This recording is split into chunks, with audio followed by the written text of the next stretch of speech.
Cocodrie, LA, Lapeyrouse's grocery store stood the test of time for more than a century.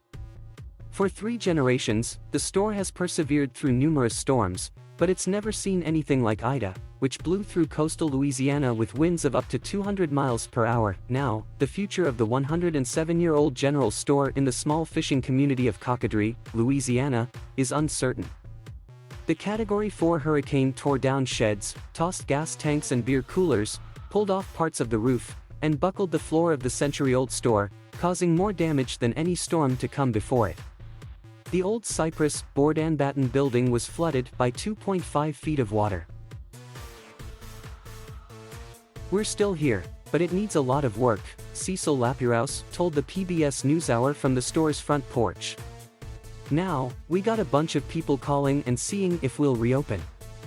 If I were not to open, they would not come back."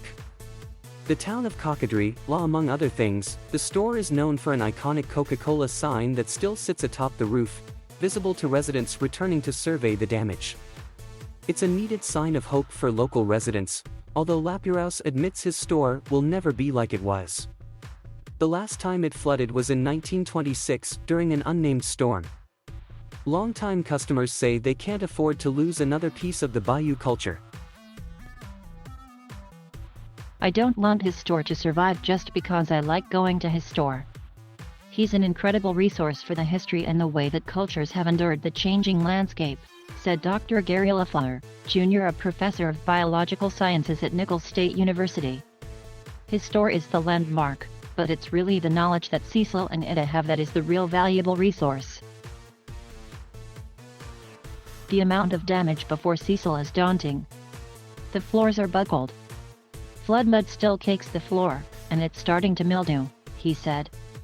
"I'd like to be able to be open today, but it's just not possible that soon with this amount of damage," Lapeyrouse tells customers as they swarm him with phone calls. It's a tough sight for customers like former state senator Norby Chabert, who is a self-proclaimed bayou dweller. He grew up along the coast and represented the area for 11 years. He's watched much of the coast fade away and longtime residents call it quits. "I mean, your heart just breaks. We're losing all of these iconic things that built our culture and built our community. If they don't come back, it will be another nail in our cultural coffin," Chabert said. "I hope that they can repair it and I hope they don't give up. If they do, I hope that their family members carry on the torch. Lapeyrouse Grocery has been around a long time. I hope it don't die." Family photo of customers and founder Gustav Lapeyrouse on Bayou entrance of Lapeyrouse Grocery in 1914. The store was built by Lapeyrouse's grandfather, Gustav, in 1914, at the far reaches of Terrebonne Parish, where the road meets the Gulf of Mexico. Cecil inherited the store from his father, Chester Lapeyrouse, in 1987. Visiting can feel like a trip backward in time. Antiques hang from the ceilings, and penny candy containers line the counter near a vintage register. It's part grocery, part boat repair shop, part knick-knack shop, part sporting goods store, and part anything else you might need store. Customers like to sit and just watch the beauty of the bayou and its people. The Category 4 hurricane tore down sheds, tossed gas tanks and beer coolers, pulled off parts of the roof, and damaged the old cypress board and batten building by 2.5 feet of flood water. "That place is a little more magical than most," Lafleur said. "There are people who come there that are real coastal fishermen. They're buying bait and you get to ask them where they're going fishing. You see several generations of the same family fishing on the same boat. You watch it all unfold from the swing on his porch as they engage with Cecil Lapeyrouse. He gets a diverse set of customers and he can talk to all of them in a gentle way. He's a gentle badass."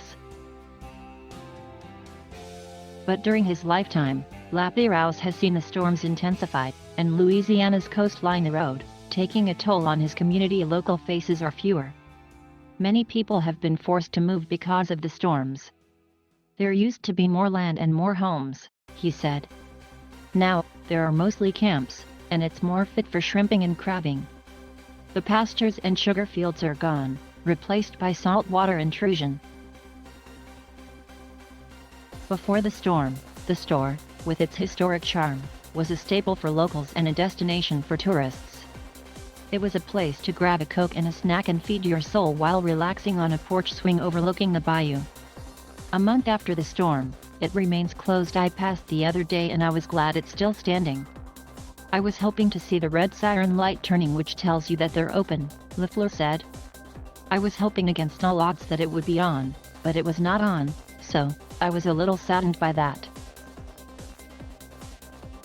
Cecil Lapeyrouse, proprietor of a 107-year-old grocery store on the Louisiana shoreline, says his shop is still recovering from the devastating effects of Hurricane Ida, weeks after the storm has passed. Lapeyrouse and his wife, Etta, say it may be next year before they reopen, although they realize how important it is to the recovery of this part of Louisiana's sportsman's paradise. However, they are not alone. Community members have raised over $11,000 through a GoFundMe fundraiser to help the Lapeyrouses. It's part of the community. People depend on us. It unites us. It's where we all meet, he said. It's a bad situation, but we'll be back. It will just take us a while. We've withstood through the years and people don't want to lose the tradition. It's our livelihood. It's our life.